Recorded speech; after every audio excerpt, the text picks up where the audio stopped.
یہ رات جو ہے مخفی کیوں رکھی گئی؟ تعین کے ساتھ کچھ معلوم نہیں یہ رات کون سی رات ہے، کون سی رات ہے اس کا جواب تو میں بعد میں دوں گا کہ اس میں جو آراء ہے مختلف، لیکن یہ کہ اس کو کیوں مخفی رکھا گیا اس پر کچھ پیاری باتیں ہیں جو مفسرین نے کہی ہیں۔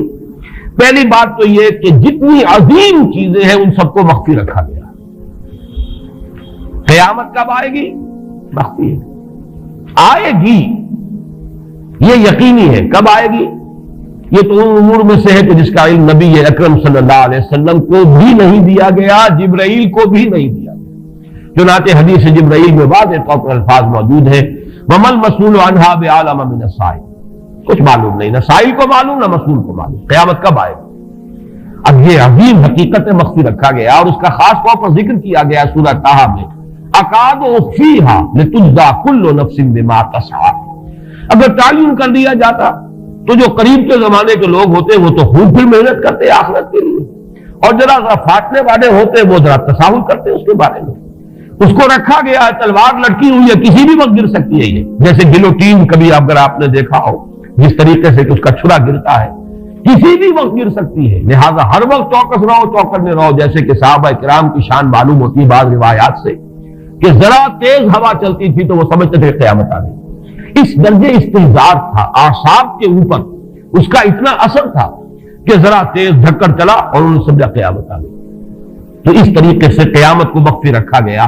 اکاد اخفیہا لتجزیٰ کل نفس بما تسعیٰ، نہ آج سے 100 برس پہلے والوں کو معلوم تھا کہ قیامت کب آئے گی، نہ آج والوں کو معلوم ہے، نہ اگر ابھی دنیا کی عمر ہے ابھی 100 برس اور تو قیامت سے ایک دن پہلے بھی شاید یقینی طور پر معلوم نہ ہو سکے کہ کل قیامت آ رہی ہے، تاکہ ہر وقت جو ہے امتحان اتنا ہی شدید رہے، اتنا ہی کڑا امتحان رہے ہر ایک کے لیے۔ لِتُجْزَىٰ كُلُّ نَفْسٍ بِمَا تَجْزَىٰ بِمَا تَسْعَىٰ، تاکہ ہر ذی نفس کو بدلہ ملے اس کی سعی کے مطابق۔ اسی طریقے سے موت کا وقت معلوم نہیں، وَمَا تَدْرِي نَفْسٌ بِأَيِّ أَرْضٍ تَمُوتُ، کہاں موت آئے گی کچھ معلوم نہیں، کہاں موت آئے گی، کب موت آئے گی کچھ معلوم نہیں۔ اسی طرح نوٹ کیجئے صلاۃ وسطیٰ، حافظوا علی الصلوات والصلاۃ الوسطیٰ معین نہیں ہے، اس کے لیے آراء اگرچہ ہے، اکثر آراء جمع ہو گئی ہے صلاۃ العصر کے بارے میں، لیکن تعین سے حتمی طور پر نہیں کہہ سکتے۔ یہ رائے بھی ہے کہ کوئی بھی معین نہیں، تمام نمازیں جو ہے وہ صلاۃ وسطیٰ کے حکم میں،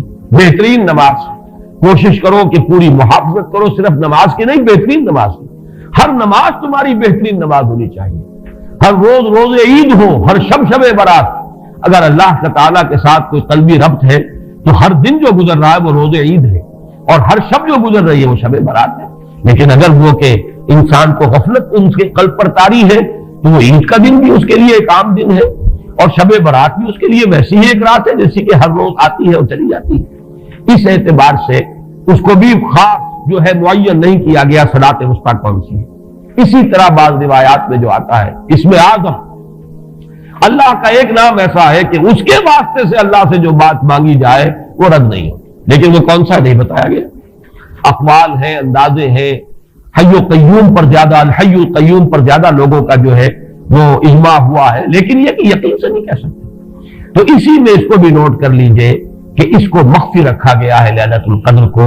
لوگ زیادہ سے زیادہ محنت کریں، زیادہ سے زیادہ مشقت کریں، اس کے لیے جو بھی اس کی قدر و منزلت سے کسی درجے میں آگاہ ہے، وہ اگر معین ہی ہو جاتا کہ ایک شب یہ ہے تو پھر تو سب کے سب اس رات میں محنت کر لیتے، باقی راتیں جو ہیں وہ پھر سونی اور ویران گزرتی۔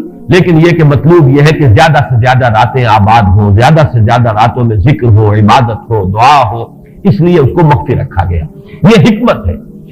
اس میں بھی ایک عجیب نکتہ ہے جو امام راضی رحمۃ اللہ علیہ نے بیان کیا ہے، اور حوالہ اگرچہ نہیں دیا اس حدیث کا، لیکن ایک روایت کے حوالے سے بات بیان کی ہے کہ اس کے ظاہر نہ کرنے میں بھی اللہ کی ایک شفقت اور رحمت ہے بندوں کے حق میں، اس لیے کہ اس کی قدر جتنی زیادہ ہے اتنی ہی اس کی ناقدری پر سزا ہوگی۔ اگر معلوم ہو کہ یہ شب ہے اور اس کی ناقدری کو انسان کرے تو گویا کہ پھر وہ اتنا ہی زیادہ مورد عقاب اور مورد سزا بن جائے گا۔ اس کے لیے ایک بڑا پیارا واقعہ نقل کیا امام راضی نے کہ حضور صلی اللہ علیہ وسلم حضرت علی رضی اللہ تعالی عنہ ایک روز مسجد میں داخل ہوئے، ساتھ ہی آئے ہیں، دیکھا کہ ایک شخص سو رہا ہے، نماز کا وقت ہو چکا تھا۔ حضور نے حضرت علی سے فرمایا کہ اسے جگا دو، اسے ہوش میں لے آؤ تاکہ یہ وضو کرے، نماز کے لیے تیاری کرے۔ حضرت علی نے امتثال امر کیا، جا کر جگا دیا۔ لیکن پھر ایک سوال کیا حضرت علی کہ حضور آپ تو خود نیکی